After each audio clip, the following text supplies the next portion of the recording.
Corona creations.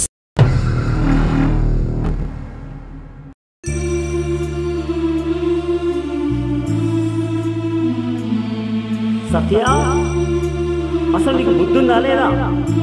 Coffee కప్పులు తిన్న plate తీయవా? నీకు ఎన్నిసార్లు చెప్పినా తలకే పనిచేయదా? బట్టలు ఇక్కడ పడేసి అక్కడేం చేస్తున్నారే? అసలు ఇది ఇల్లు ఆడివా? మొక్కలకు నీళ్లు పోసే తెలివి కూడా లేదు. అవి ఎలా ఎండిపోతున్నాయో చూడు. ఇంట్లో ఉండి ఏం చేస్తున్నారే? పోసే వెర్రి మొహమా, నాకు స్కూల్ టైం అవుతుంది.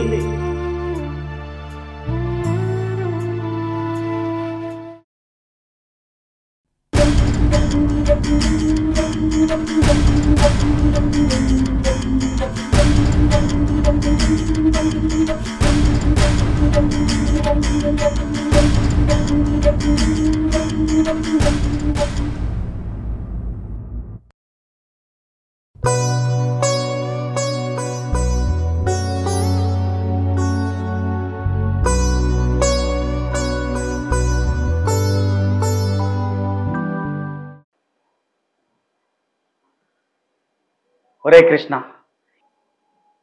ఏమైందో చెప్పకుండా అట్లా సైలెంట్గా ఉంటే ఎట్లారా?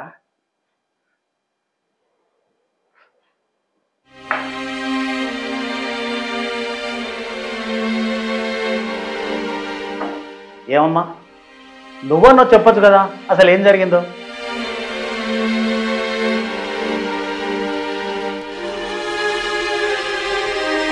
ఒరే రాస్కెల్, నువ్వన్నా చెప్తావా లేదా అసలు ఏం జరిగిందో?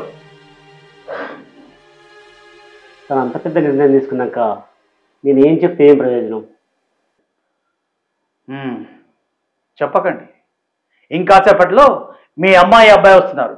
కనీసం వాళ్ళకన్నా చెప్పుకోండిరా మీ సమస్యలు ఏంటో. పిల్లలు రావడం ఏంట్రా? కొడుకు, కోడలు, కూతురు, అల్లుడు, ఆ పిల్లల ముందు మా పరువేం కావాలరా? పిల్లలు తప్పు చేస్తే పెద్దలు దండించాలి. మరి పెద్దలే తప్పు చేస్తే ఆ పిల్లలే కదరా సరిదిద్దాల్సింది. అందుకే నువ్వేం వరీ కాదు. కొడుకును కూతుర్ని రమ్మని చెప్పాను, అల్లుడిని కోడలు కాదు. బావునా?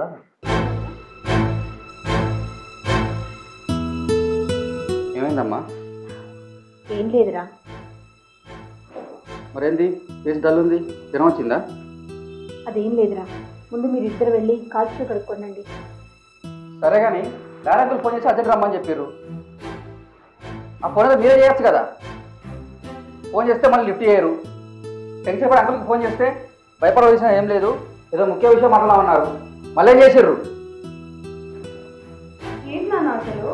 ఏం జరిగింది? ఏంటి ఇదంతా? ఏం గురించి మాట్లాడాలి? కంగారు పడాల్సింది ఏం లేదురా. ముందు నువ్వు ఫ్రెష్ అప్ అయి రాపో, వెళ్ళు.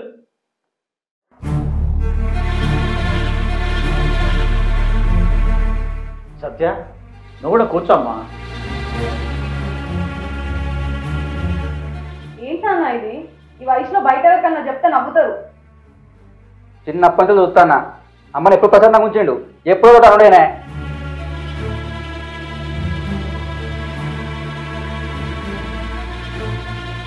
ఏం మాట్లాడుతున్నావురా? నాన్న కల్లా కనబడతలేడా నీకు? ఇలా సాఫ్ట్వేర్ జాబ్ ఎట్లా చేస్తున్నావు నువ్వు? నాన్న ఇంత కష్టపడ్డాడు మన కోసం. అబ్బా, 10 లక్షల కట్నం పోసి మంచి ఉద్యోగం భావన చేయగానే నాన్న నాన్న అంటున్నావు. అసలు కష్టం అంతా ఎవరిది? అమ్మది. అమ్మే లేకపోతే ఏదేదో కంపెనీలా దుమస్తా అయ్యేటోని. ఆపండ్రా. అమ్మా నాన్న గొడవ పెట్టుకుంటే వచ్చి సర్ది చెప్తారు అనుకున్నా, కానీ మీరేం చేస్తున్నారా? మీరే గొడవ పెడితే ఎట్లరా?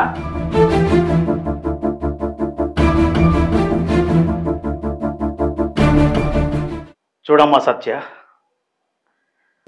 వీడి కృష్ణుడైతే నేను కుచేలుండి, నాకన్నా ముందుగానే ఉద్యోగం సంపాదించాడు. అమ్మా నాన్నల ఆర్థిక పరిస్థితి బాగాలేకపోతే లాయర్ కావాలన్న కోరికను తీర్చింది వీడేనమ్మా. నాలాగా ఎంతో మందికి జీవితాన్ని ఇచ్చాడు. అలాంటి నా కృష్ణ జీవితంలో నీకు కష్టాలనే ఇస్తున్నాడంటే నేను నమ్మలేకపోతున్నానమ్మా. ఒరే, మాట్లాడవేంట్రా? చెప్పరా. ఏం చెప్పమంటావురా? నెల కింద జరిగిన నా రిటైర్మెంట్ ఫంక్షన్ ఎంత ఘనంగా జరిగిందో తెలుసు కదా. వచ్చిన వాళ్ళంతా కూడా భార్యాభర్తలంటే శ్రీకృష్ణ సత్యలాగా ఉండాలన్నారు.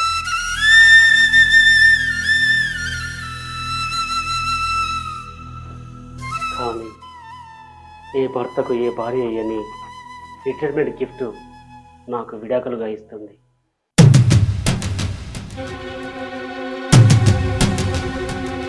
విడాకులు ఇస్తే ఇప్పుడు ఆయనకి ఏం కొంపలు మునిగిపోతున్నాయి? మా కొంపలు మునుగుతాయి. ఇట్లా చేస్తే అటు అల్లునికి ఇటు కోడలికి మీ మీద గౌరవం ఉంటుందా? మీరేం కంగారు పడకండి, నేను ఎక్కడికి రాను. ఆయనకు అర్ధాంగిని కదా. ఈ ఇంట్లో సగభాగం, ఆయన పెన్షన్లో సగం నాకు ఇస్తే నా బతుకు నేను బతుకుతాను. చూసేవారా ఏం మాట్లాడుతుంది? అర్థంగా అంటుంది. ఆ పదానికి అర్థం తెలుసైనా ఆస్తుల్లో సగము జీతంలో సగం కాదు. కష్ట సుఖాల్లో బరువు బాధ్యతల్లో పాలు పంచుకోవాలరా. చూడండి అన్నయ్య, ఇన్నాళ్ళు ఎన్నో బాధలు భరించాను, కానీ ఎప్పుడు ఆయన్ని నేను నిలదీయలేదు. పిచ్చిదానా, బిత్తిరిదానా, వెర్రిపాగులదానా అని పిల్లల ముందు ఎంత అవమానించినా పిల్లల భవిష్యత్తు కోసం, ఆయన్ని ఉద్యోగానికి ప్రశాంతంగా పంపడం కోసం బాధ్యతతో భరించాను. ఇప్పుడు లేదా బాధ్యత? లేదు, ఉన్నా తీసుకోను. ఇప్పుడు ఏ బాధ్యత మోయదలుచుకోలేదు.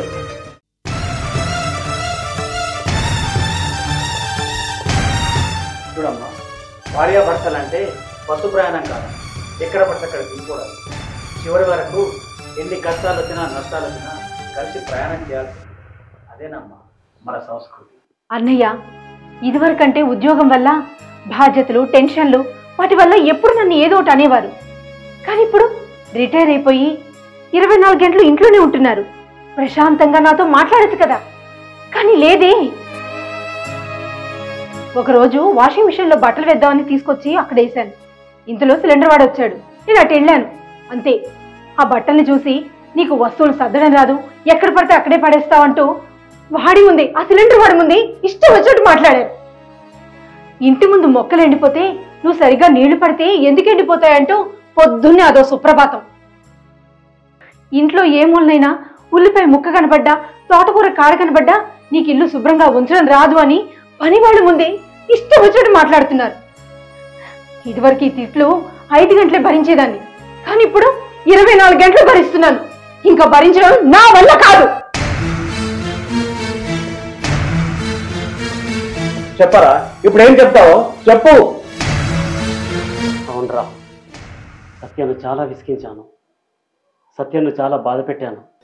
నా పిచ్చి మాటలతో, నా వెర్రి చేష్టలతో చాలా విసిగించాను. మగాడి జీవితంలో భార్య ఉన్నంత వరకేరా ఆనందమైన, ఆవేశమైన, ఆరోగ్యమైన. భార్య లేని మరుక్షణం అతని జీవితం శూన్యమని నమ్మేవాడిని. సత్య అడిగే దాంట్లో కూడా న్యాయం ఉంది. భర్తకే కాదు, భార్యకు కూడా విశ్రాంతి అవసరమే.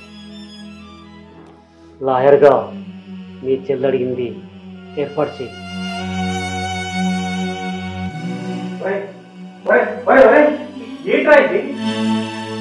అమ్మా సత్య, దేవుడు రుణం ఉండిపోయి కలుపుతాడో, రుణం తీర్చుకోవడానికి కలుపుతాడో తెలియదు, కానీ భార్యాభర్తల బంధం చాలా గొప్పదమ్మా. మరి మీకెందుకు ఇలా జరుగుతుందో నాకు అర్థం కావడం లేదమ్మా. పెళ్లిలో చిటికెన వేలు పట్టుకున్నంత సులువు కాదమ్మా వదిలేయడం. ఒక్కసారి ఆలోచించమ్మా. ఇక అంకుల్, చిన్న అప్పంతులు వస్తానా, ఆయన మాడది ఆడిది పోదు. ఆ విడాకులు ఇచ్చినా ఇవ్వకున్నా అమ్మ నేను తీసుకోపోతా. మరి నాన్న ఆయనకేంది, నెలలో పింఛన్ వస్తుంది, లంకంతా పంపున్నది, ఆడుకుంటాడు. అవును అంకుల్, నేను అప్పుడప్పుడు వచ్చి నాన్నని చూసుకుంటుంటా. కలిసి ఉండి ఇలా గొడవలు పెట్టుకునే దానికంటే విడిపోయి సంతోషంగా ఉన్నదే మంచి. తల్లిదండ్రులకు విడాకులు ఇప్పించే పిల్లల్ని మిమ్మల్నే చూస్తున్నాను.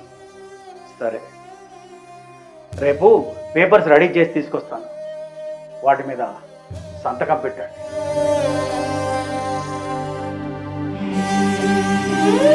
విడాకులకు అప్లై చేసిన తర్వాత 6 నెలల వరకు కోర్టు విడాకులు ఇవ్వదే. ఇప్పుడు ఏం చేద్దాం? రే ఇలా రా.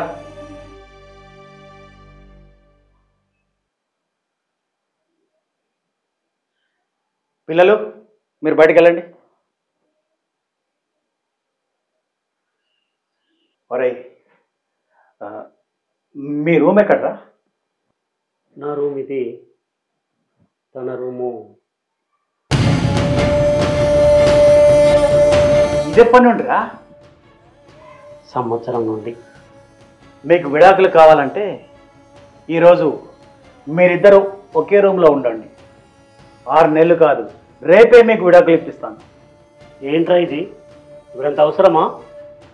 మీకు విడాకులు కావాలంటే నేను చెప్పింది చెయ్యి. ఏంట్రా నువ్వు చెప్పేది? విడాకులు అడిగేది నేను కాదు, తను. చూడమ్మా సత్య, ఇన్ని రోజులు మీరు దూరంగా ఉన్నారు కదా, ఈ అన్న మీద ఏమాత్రం గౌరవం ఉన్నా ఈరోజు నేను చెప్పింది చెయ్యి. నువ్వు కోరుకున్నది రేపిస్తాను నీకు.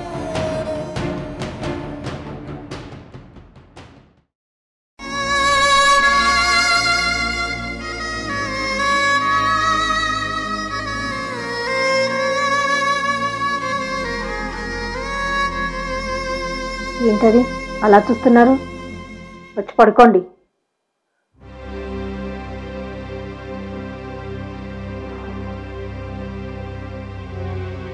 సత్య, నీతో కొంచెం మాట్లాడాలి.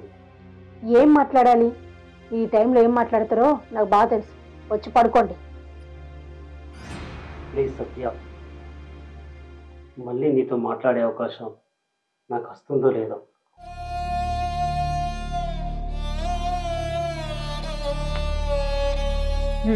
చెప్పండి. సత్య, నీకు మన పెళ్లి చూపులు గుర్తుందా? ఆ రోజు కూడా ఇలాగే మనోళ్ళు గదిలోకి వెళ్ళి మాట్లాడుకోమన్నారు.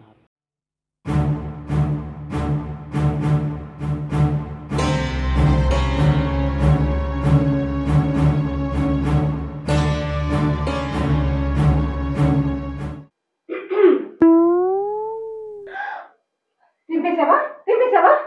అవి రేపటి పూజ కోసం దాచుకున్న పూలు. బయట ఉంటే ఎవరైనా తెంపేస్తారని ఇంట్లో పెట్టుకుంటే ఇంట్లో నువ్వు తెంపేశావా? ప్లీజ్ అండి, నేను కావాలని తెంపలేండి. ఎవరైనా వింటే ఏమని అనుకుంటారు. చేశారు కదా, ఇంకేం చేయాలి? నేనేం చేశానండి? ఈ పువ్వు ఇలా పట్టుకున్నాను, మీరు సకిలిచ్చేసరికి ఏంటి ఇంకో పువ్వా? చూపిస్తానని చూశానండి, అంతేనండి. మీరు ఇట్లా పూల మీద పూలు వస్తుంటే నేనేం మాట్లాడుకుంటూ ఉండాలా? సారీ అండి, ప్లీజ్ అండి. ఇంతకీ ఏం చేస్తారు మీరు? Government teacher. అబ్బో, అదేదో కలెక్టర్ నాడు చెప్తున్నారు. స్కూల్లో పిల్లలకి పాఠాలు చెప్తారు, అంతే కదా? ఇంతకీ మీరు కట్నం తీసుకుంటారా? తీసుకోమండి, తీసుకుంటాం. అంటే మా వాళ్ళు ఇవ్వరు అంటే నేను పెళ్లి చేసుకోవా? అట్లేం లేదండి, తీసుకుంటాం. అవన్నీ కాదయ్యా, అసలు నేను నీకు నచ్చానా లేదా? నచ్చారనుకోండి. అరే అనుకోండి గినుకోండి కాదు, నేను నీకు నచ్చానా లేదా కరెక్ట్గా చెప్పు. ఒక మాట చెప్తాను, మీరేమనుకోవద్దు. ఏంటో చెప్పు. అది మీలో పీపుల్ స్టార్ ఆర్ నారాయణమూర్తి విప్లవ లక్షణాలు తప్ప అన్ని నచ్చాయండి నాకు.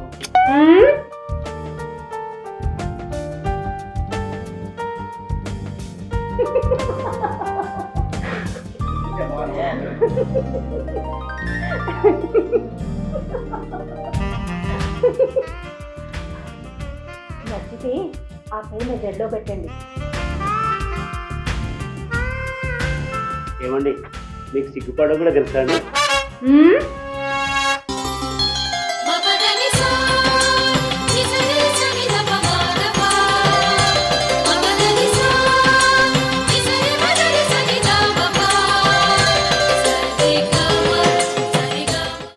నరకాసుర సంహారంలో శ్రీకృష్ణుడికి సత్యభామ తోడుగా ఉన్నట్టు నా కష్ట సుఖాల్లో తోడుగా ఉంటావని నాకు ఆనాడే అనిపించింది.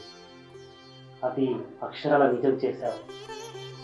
బంగారం లాంటి 2 పిల్లల్నిచ్చి పిల్లలతో పాటుగా కంటికి రెప్పలా చూసుకొని నా మీద ప్రేమ పెంచుకున్నావు. నాకు బయట ఉన్న ఎన్నో సమస్యలతో, స్కూల్లో ఉన్న అధికారంతో, నాకున్న టెన్షన్ తగ్గించుకోవడం కోసం నిన్ను అనరాని మాటలని చాలా బాధ పెట్టాను సత్య. అందులో నీకు తిట్లు కనిపించాయి, కానీ నాకు నా సత్యనే కదా నేను అంటున్నది అనిపించింది. పిల్లలకు పెళ్ళిళ్ళు అయ్యాయి. ఏనాడైనా వారిని పన్నెత్తి మాట అన్నానా? అంతెందుకు పని మనిషిని ఏనాడైనా అన్నానా? నిన్నే ఎందుకు అంటున్నాను? అలసిపోయి కొమ్మ మీద వారి చేర తీర్చుకుంటున్న పక్షులాగా నన్ను అర్థం చేసుకుంటావా?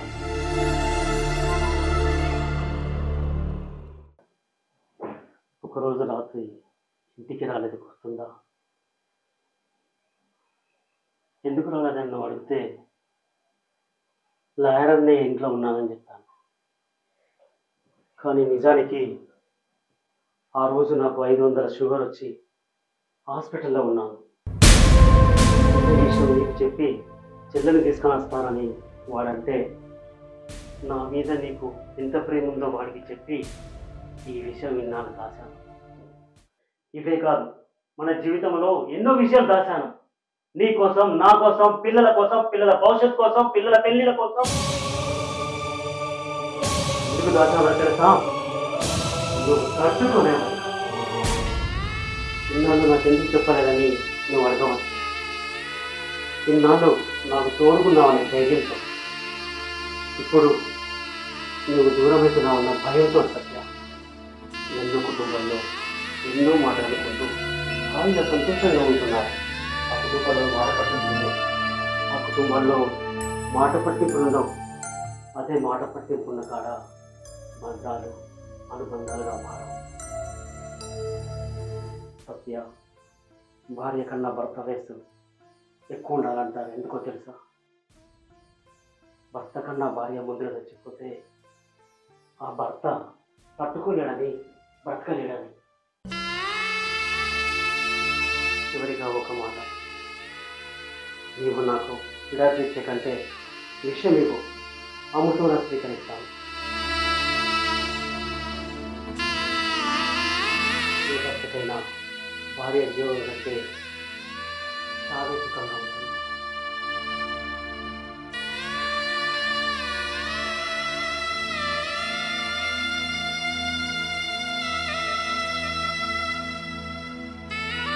క్షమించండి, మీలో మార్పు కోసమే విడాకులు అడిగాను, కానీ మీకు విడాకులు ఇచ్చి బతికేంత ధైర్యం నాకు లేదండి.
తెల్లారితే నీకేం కావాలో నువ్వు అడిగింది ఇస్తానని చెప్పాను. ఇప్పుడు అడగమ్మా, నీకేం కావాలో. ఇప్పుడు అర్థం చేసుకున్నారనుకుంటాను భార్యాభర్తలు ఒకరినొకరు.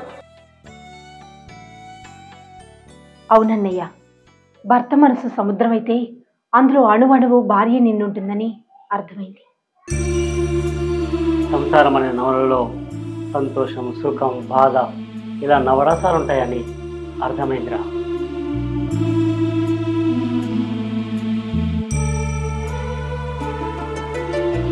సారీ అమ్మా, మీరిద్దరు కలిసి ఉండాలని అంకుల్ చెప్తేనే ఇలా మాట్లాడాను. అంతేగాని నేనంటే కోపం కాదు నాన్న, ఇద్దరు సమానమే.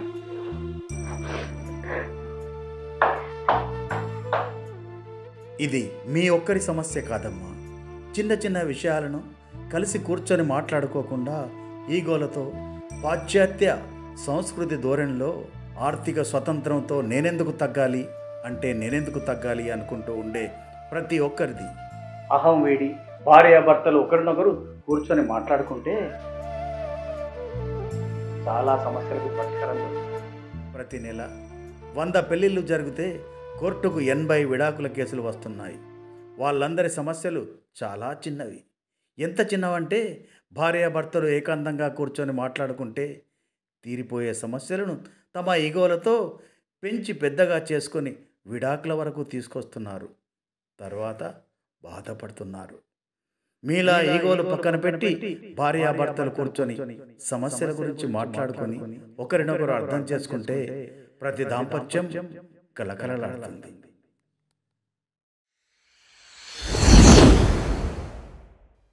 Hi friends, welcome to corona creations.